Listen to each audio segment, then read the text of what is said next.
Assalamualaikum warahmatullahi wabarakatuh. Eh, Kepada teman-teman sekalian, kita akan lanjutkan materi tentang sistem akuntansi. Di sini pada kesempatan ini saya akan memberikan materi tentang bagaimana cara membuat jurnal ya, jurnal atau mendesain jurnal sesuai dengan kebutuhan suatu perusahaan. Namun saya akan tampilkan cuma dua jurnal saja yang sering kita gunakan, yaitu jurnal khusus ya. Jurnal khususnya adalah jurnal pembelian dan jurnal penjualan sebagai contoh untuk pendesainan jurnal sesuai dengan kebutuhan perusahaan.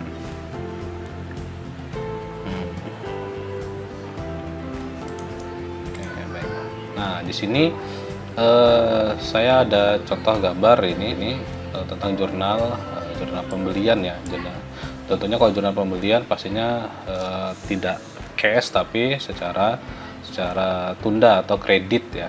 Di sini jurnal pembelian ya, yang seperti biasa kita akan lihat pastinya akan menampilkan nama perusahaan, kemudian nama jurnalnya apa ya, jurnal pembelian, kemudian periodenya periode berapa gitu ya. Itu harus wajib untuk dituliskan.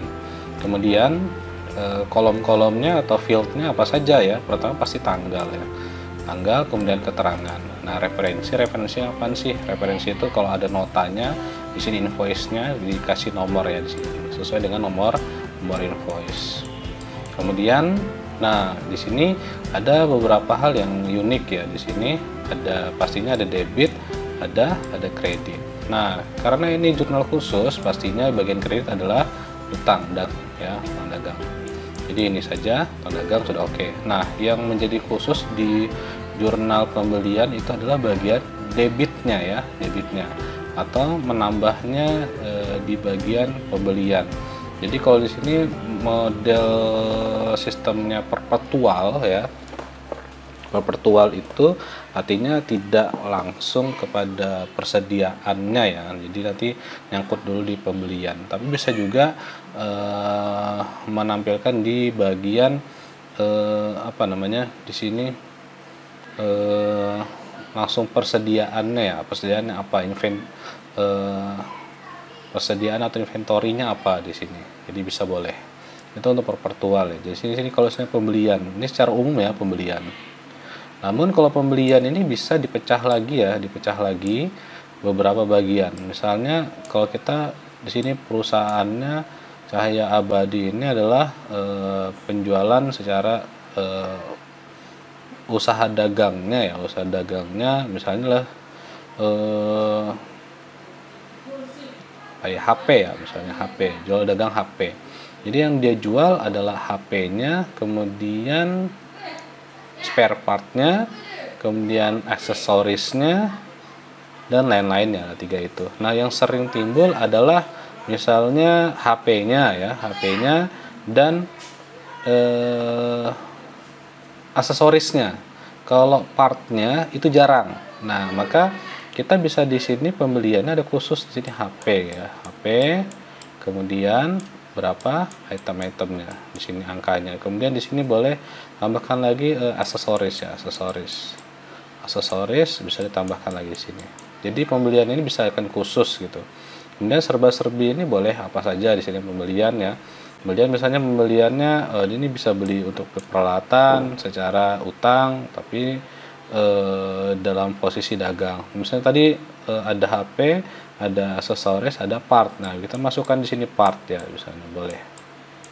Jadi secara detailnya, secara detail. Jadi di sini boleh untuk dimainkan atau dikhususkan ya, dirincikan lagi untuk di bagian pembeliannya.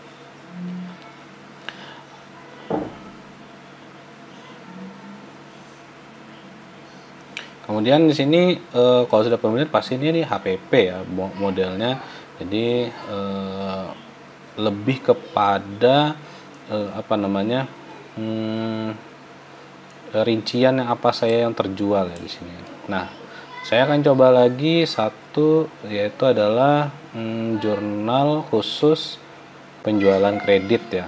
Nah, secara singkat saja sih, saya coba dulu. Nah ini, oke. Nah saya perbesar. Nah ini kalau jurnal penjualan, ya pastinya di sini jangan lupa nama perusahaannya, kemudian jurnal-jurnal apa, kemudian periodenya ya. Kemudian di sini jelas tanggal, keterangan, nanti kemudian ada nomor buktinya atau referensi di sini ya. Ini fakturnya. Kemudian ada syarat pembayarannya boleh. Nah, debit kredit yang biasa yang timbul adalah piutang dagang sama penjualan. Nah, kalau di bagian debit piutang dagang, tadi kalau di bagian jurnal pembelian kan itu bagian kreditnya itu yang tidak diapa-apainnya, yang banyak dimodifikasi adalah bagian debit karena ada pembeliannya di situ ya. Nah, ada HP-nya, ada aksesoris atau aksesoris ya. Kalau di jurnal penjualan ini yang dimodifikasi adalah kebalikannya, adalah bagian kredit. Kalau di sini bagian penjualannya saja. Misalnya tadi yang sering dijual adalah HP dan aksesoris yang utama, maka di sini penjualan kita bisa tambahkan di sini khusus untuk HP ya, untuk HP. Kemudian ini bagi dua nih, penjualan dibagi dua lagi, dua kolom lagi, ada HP, ada aksesoris ya. Kemudian boleh tambahkan di sini lain-lain ya, lain-lain. Jadi penjualannya ada 3 field, ada tiga kolom. Nanti ditambahkan di sini HP, aksesoris dan sebagainya. Nah, itu gambaran singkat tentang nantinya untuk mendesain jurnal. Sekian dari saya, terima kasih. Assalamualaikum warahmatullahi wabarakatuh.